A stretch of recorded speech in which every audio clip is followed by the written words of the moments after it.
Arthur, what we're here to do today is to get you to recall some of your memories from Amberley Museum from when it first opened up to date. Yeah. So, I mean, how did you first become involved with Amberley, the Chalk Pits Museum as it was Very, then? very, very simple indeed. I had a digger, right? It was a Massey Ferguson, but I mean, same as a JCB, just on the tractor base.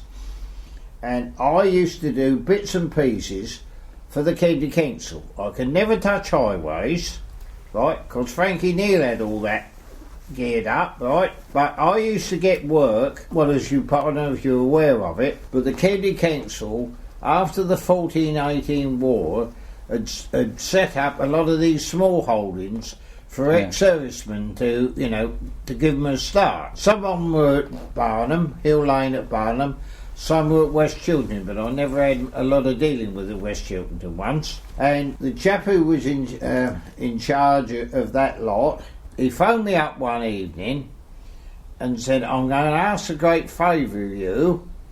We're trying to start this museum in Amberley, but we've absolutely no funds. Could you do 1 to 2 days just to start, get us going? Well, I rolled up with the digger, and when I came in that entrance down there, what had happened, the scrappies had been in here, and there was a whole load of narrow gauge railway lines in here. You probably see photographs of these, they're all over the place.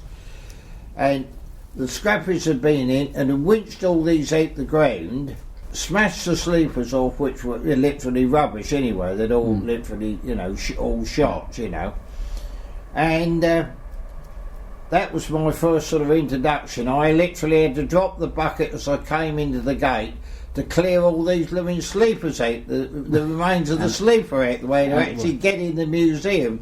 That was my first introduction. Well, I did this work at the time, and of course it then moved on. The Broom Makers was here as a static exhibit. Well, what I really wanted to do was make trug baskets, right? Well, lots of the trays and the things you use are very common, and I knew a fair bit about the trug making, but of course, unbeknown to me, shortly after I got going here, a certain character with the name of Harry Potter appeared, right? And broom making went ballistic, right? I certainly couldn't complain, it was very, very nice.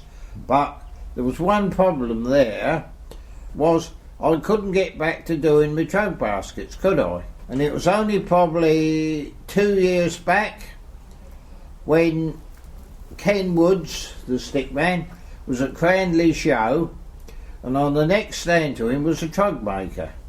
And he wanted to learn the broom making. And he had a phone number, so I phoned him up and said, sure, come and have a day with me, providing I can have a day with you. Well, this was geared up. He came and had a day with me, and he was quite happy. Well, I mean, I took him through all I could and showed him everything I could. And I went out to East Sussex to have a day with him on the trug making. The situation I've got to now is I made a normal standard like 12-inch trug with that day with him. And when I took it back home, my son came up and grabbed it for his wife. Well, that left me, I got a little bit of thought, well, right, I've got to make 4 trugs now, one for my daughter, one for Barbara for my girlfriend, and of course I've now got to the stage where my brain box dropped out of gear.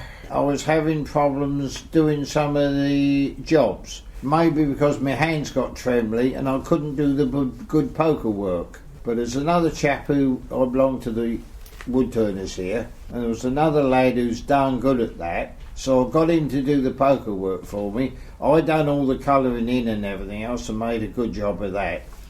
But I'm still working on those. Ian down the bottom done the rims for me, nailed all those up. and I'm now in the act of finishing the boards. So hopefully I will have enough time to get that complete. Right, lovely. Yeah. You said about your first experience walking into, or driving into Amberley and having to drop the bucket. Yeah. Once you got beyond the entrance gate, what did you see? Very much a shambles, because it had been closed down as a quarry for a few years. I don't know exactly how long, but everything was very much chaotic, everything overgrown. That was a real sort of shambles in here. But once the various groups came in and started working on their own little bits, but when everything was done, if one particular group had a problem on, because at that time we were taking things down to bring in here. So if the rail group had got something they wanted a lot of labour on to do, because at that time one thing we were able to do was to get lots of the local haulage contractor to leave an Arctic trailer there, and as a gang we'd load that trailer, which then that contractor brought in here, and that's how lots of stuff originally got in the museum by that method. I understand. And I mean, one I remember in particular was the Wheelwrights building. Well, we actually had to take that building down brick by brick. It was all, lime mortar, so it all came down very easy. And there was a big gang, but we had an awful lot of laughs on that. It was a very, very nice atmosphere in those days. It was. Yeah, so that's the Spooner and Gordon. Spooner and Gordon building that we all know as the Wheelwrights. Yeah. I mean, it sounds like you had a lot of fun and games in those days. Well, we did have fun and games because we were doing everything on literally nothing. You know what I mean? We, as I say, to kick off, they had no funds, so they were relying on people's goodwill. I mean, they were offered that building, I think, because it had to come down. They were going to do some other development on the site, It was all them sort of combining, which managed to get things into this museum in the early days. Yeah, I've seen some of the early pictures. Yeah. I mean, Brian Johnson gave me a load of early slides because they used to do go out and do talks with slideshows. 35mm slideshows. Yeah. And we've put some of those on computer and displayed them around the place. So you actually see buildings appearing. Yes. Or being extended. I mean, I think the original line burners is a good example of that. Which is now the base. Yes. Yeah, the early pictures of that building's smaller. Yes. It's shorter. And Matt Cooper was the wood turner who was on the right hand side of the entrance there in a little lean-to, right? Well, Matt Cooper, at that time, was an eye surgeon at Moorfields Hospital, right? Right at the top of the tree. Well, Matt lives in Pulborough, and he only lives a couple of doors, so that there Harvey sitting, that picture there, was where I workmate here. Right, okay, so that's the picture that's hanging up in the Broom Stick Maker's shed on the left-hand side as you're looking in. Yeah. Man wearing a flat cap. Yeah, that's him. And what a character was Harvey. He really was. A lot of people looking at him will think of him as a little old country yokel, right? But I can assure you, if anybody was going to get caught, it wouldn't be Harvey, because he was so sharp-witted. One thing we did with Harvey, we would literally all do it all the time, taking the mickey out of Harvey, because he was so sharp-witted. You were really, really good if you could get one over on him. But we had an awful lot of fun trying. He might not be totally polite, but it'd always be very, very good. Very funny. Yes. He was. Yeah. It's a pity we never had a lot of recordings of Harvey. From the first opening day in October in 1978, the pictures that sort of show around here. Yeah, there's actually very little. It was very open, wasn't there? It was. Oh yes. Yeah. But there was very, very little here, because I think it cost you 50p to get in. As you say, on that first open day, the photographs in the archives of that, the place is very, very, I wouldn't call it basic. Sparse. Very basic. Very basic, yeah. Yeah, the museum office is in a roll-along cabin. Yeah. Well, my originally started here when I was doing the broom making. I mean, there's still the pictures, I think the ones on the door when I was still up there under a sheet. up the top end there, lower down than the bus garage. I'll tell you what the building originally had been. It had been these where all the switchgear, where all the electric power came in for the quarry. Where the original electric supplies came in, and it's only a little tiny. They're just a tiny little building, but I could put the stuff I'd made, but I was making everything literally out in the open under the shelters like the old timers used in the wood, just a sheet over the pole, Yeah, I'm just trying to think what's there now. It's because you've got the exhibition of road making. Yeah. Yeah, the static stuff. Yeah. Because there's north of there. Yeah, so there's the shed beyond that, which was where the original road making was. Then there's the Fair Mile Cafe. Fair Mile Cafe, yeah. Well, Fair Mile Cafe. And then there's that little white hut. Yeah. Well, that's basically where you were. And that there. Yeah. Because I remember that being the walking stick maker. Yeah. And of course when the wood turners built their new workshop, walking stick maker moved into the old wood turners workshop. Yeah. And that little white hut now is used as storage by the cycle group. So things have changed over the years. They do change. I mean, it was interesting looking back at the old photographs to realise that where the vehicles go up to the end of the site, they used to go the other way round the loop. Yeah. And you think that explains an awful lot about why there's a bus shelter on the wrong side of the road for the buses. Yeah. Because nobody's bothered to move it. Everybody wisdom. yeah. Well, it does actually make more sense having it going round clockwise, because that's the way we drive in this country. Yeah. But there are some old photographs of things like quite long single-decker buses going through the gap between the municipal pump house and the bank. Yeah.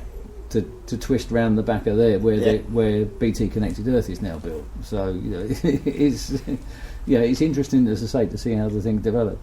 So I mean, presumably you must have been in this building. I was involved. This building comes a hell of a lot later. Yeah, a hell of a lot later.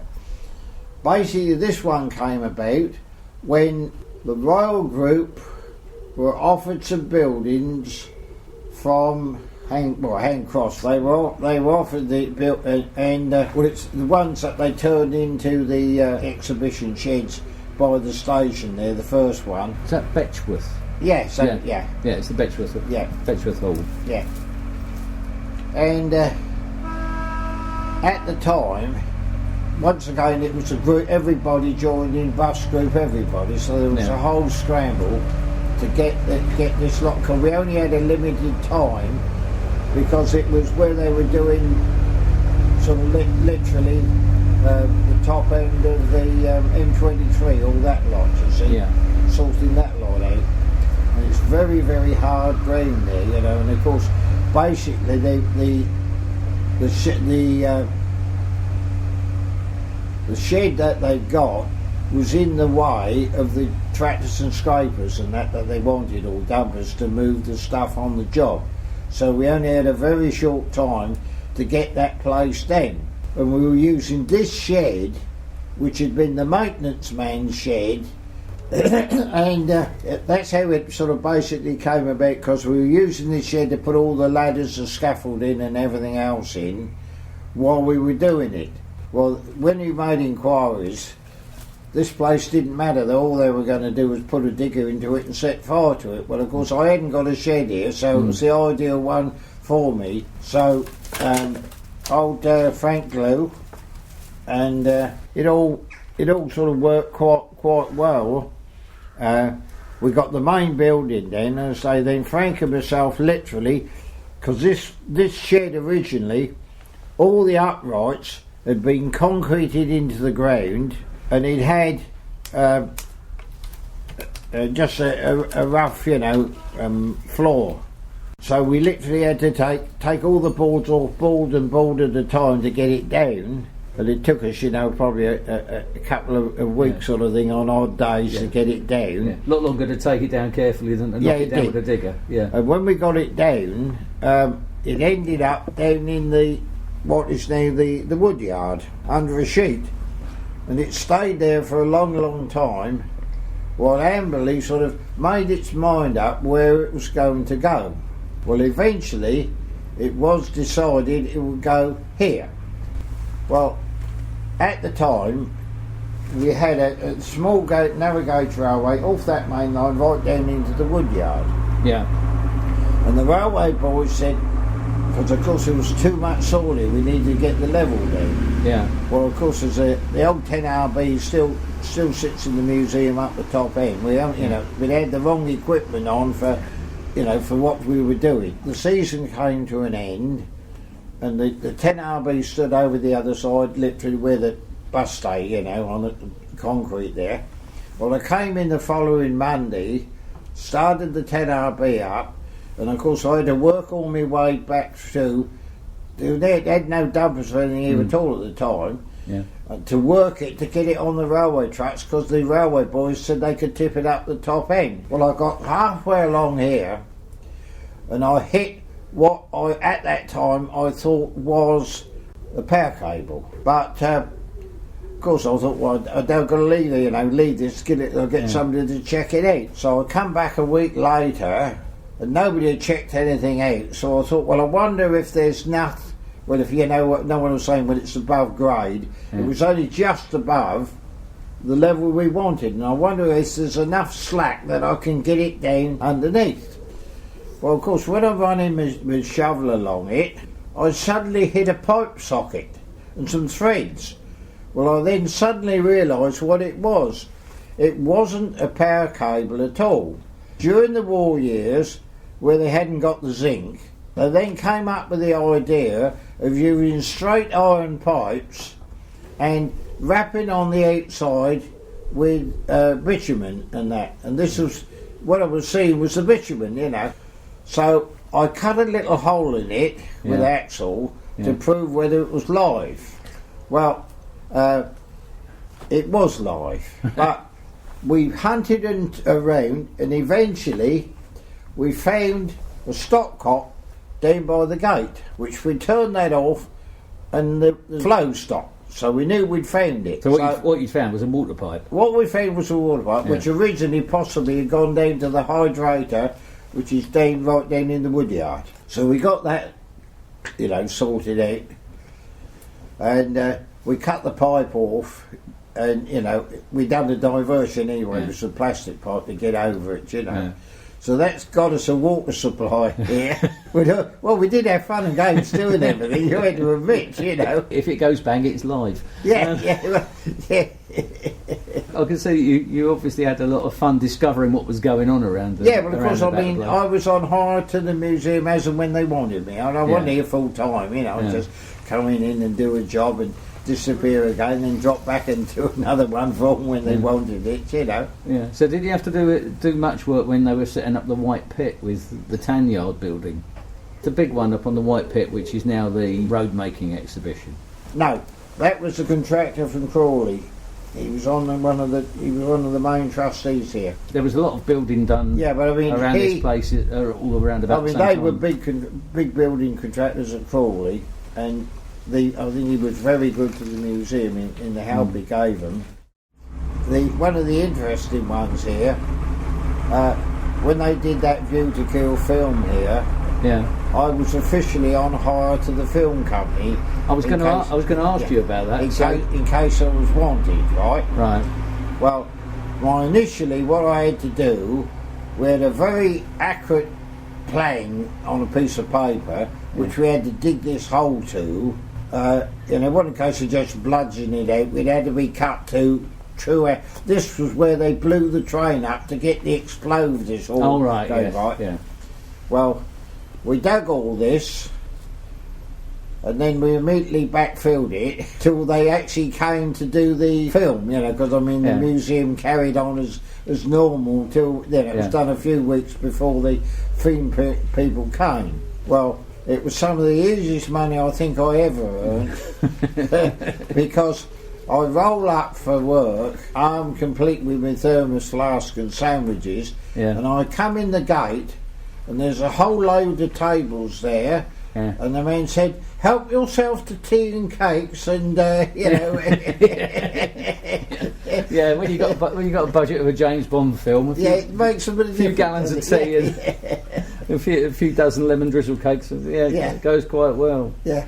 I mean, that was that must have been what 1982, 1983, somewhere that way, yeah. somewhere around there. I think was when that film. And I mean, actually, the actual true work I actually did on that one, they blew that thing up on, you know, as part of the film thing, and it wasn't spectacular enough, right? So they decided they'd have to reshoot this. But of course, basically, there'd been a triangle, track. Well, with a triangular track, you can turn the loco round the other way, can't you? Yeah. We're running around the triangle. Well, of course, they'd blown one side of it up, so of course we backfilled it, and then of course the rail boys had to lay another piece of rail, and well, I remember it saying to one like, "Here's £100. Go off and buy another ton of peat."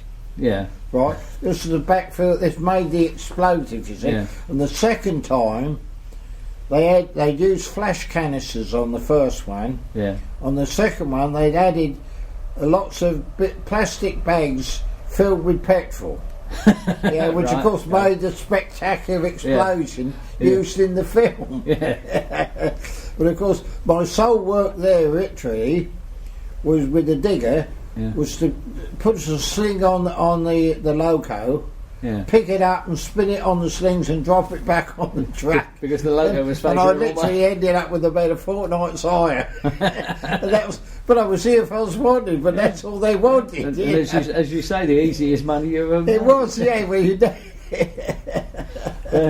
well, you know. The special effects, or the tricks for the special effects are fascinating. They are. The impressions that you get, and it always amuses me when we hear people have turned up knowing that the View to a Kill film was filmed here, and they expect us to have the mine as well as the tunnel entrance, because I can tell you a little one there. Ian Dean, who was the original director, Ian Dean, initially on that one, you see. He cashed in on that one. He sort of made it known that they were filming here. And that weekend we got so many people, but literally nothing to see. So in actual fact, he conned them a treat, hadn't he? If we got by and did things in those early days, it was a miracle, really. You know, it was. I was just trying to think of a few things. Again from my experience of looking through the photographs of the early days. Yeah. As to what was happening that you might recall. I suppose one of the big things might be the setting up of the narrow gauge railway. I mean, how much were you involved in? I was very much involved in that, right? Yeah. I literally dug that narrow gauge railway out, right? Well, we kicked off at the top end, and if I remember right, it basically was laid at 1 in 50. 1 in 50 foot fall coming right the way down. But all went well till we got literally above, basically where the line runs round there now, where the Woodyard boys are, down in there above them. Yeah, right? so above them. Well, there was just a hole. The pit had been dug out. Yeah. So I'm faced with a big drop, right? Yeah. Well, that caused a bit of fun and games, because how do I get down off that big drop? Because we had to sort of then use the digger. We had to got hold some old dumpers for that time, and we were able to use the digger to clear up lots of this load of rubbish and dump stuff where we wanted it to make things, right? Yeah. So basically, we had to use those dumpers to get enough in. So, but of course, it meant that I had to come down off this drop. So all I could really do was stick my bucket right down in and sort of dove soil with me to stop me running away, you know.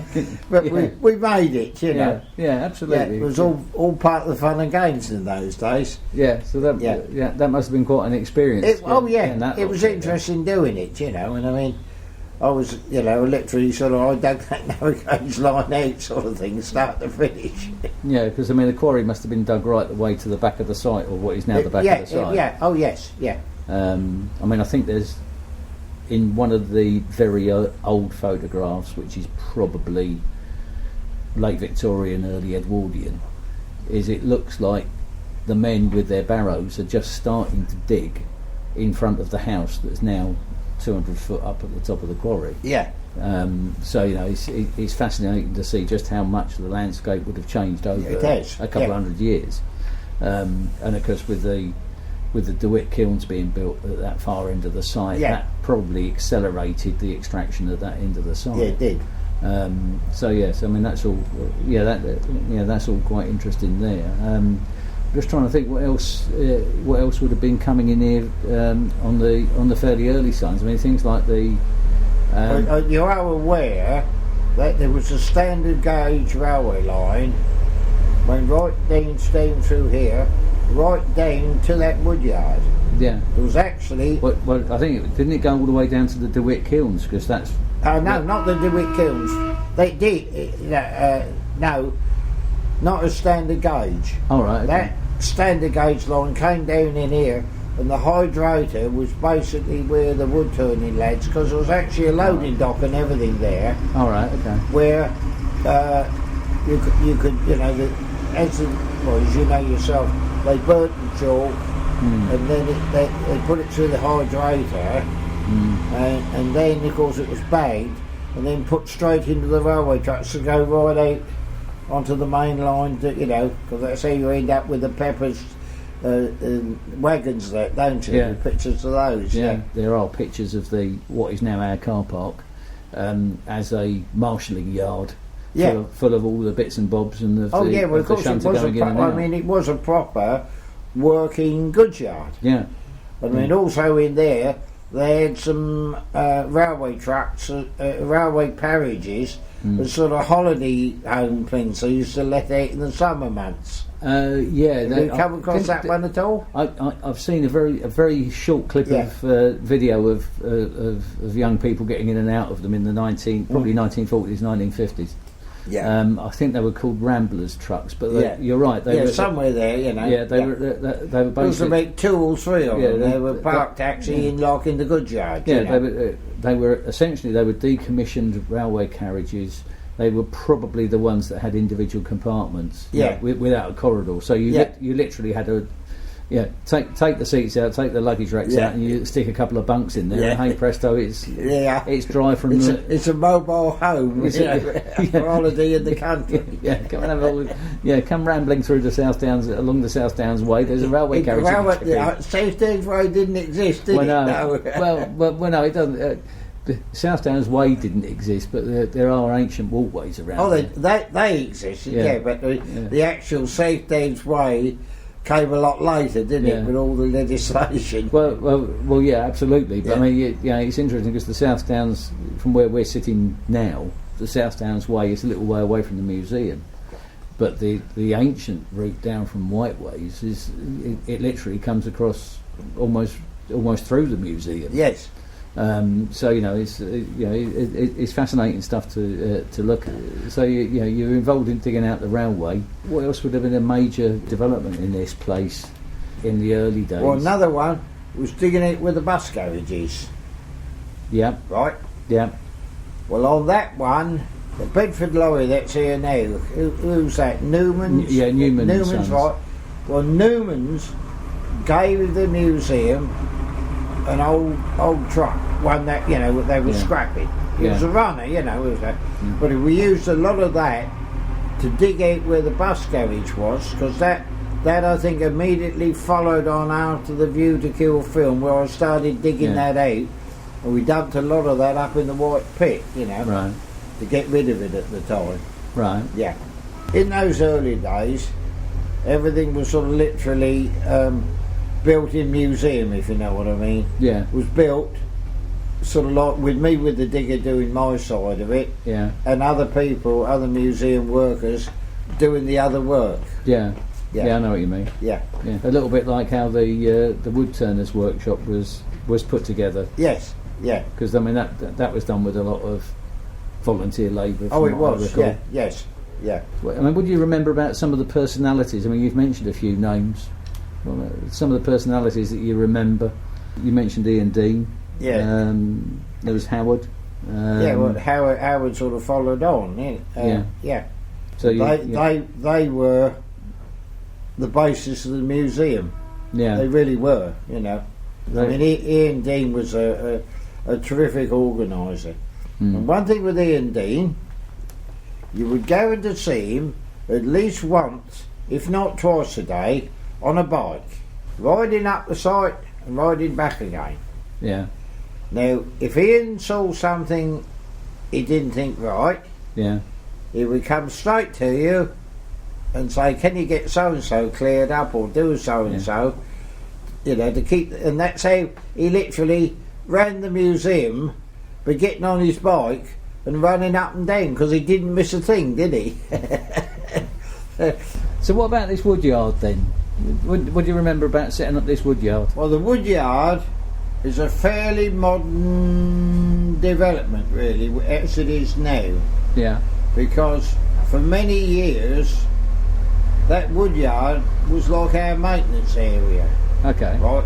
There was nobody down at all doing any actual trades. Yeah. Right? In the early days. Yeah. In the days of the View to Kill film, that was the maintenance shed at the time. Okay. The maintenance yard, you know. So, but, you know, all the other things came where people are doing, it all came after, you know. That space was there, it had been quarried out. Yes, it had all been quarried out, you know, and as I say, you know, tell you, yeah, well, we had to fill it in to get the rest of that line round the corner there, you know. What I'm getting at is that apart from a few bits and scrapings out and diggings out for building foundations and things like that, the actual shape of the quarry hasn't changed since it was a working quarry. Literally the same as it was. The only thing is we did have to fill in that sort of sharp corner at the bottom where it had been actually dug away, you know, where I had to do the nosedive over the top, you know. Yeah, because you've actually got quite a sheer... Yeah, oh yes. You've got quite a sheer face, haven't you?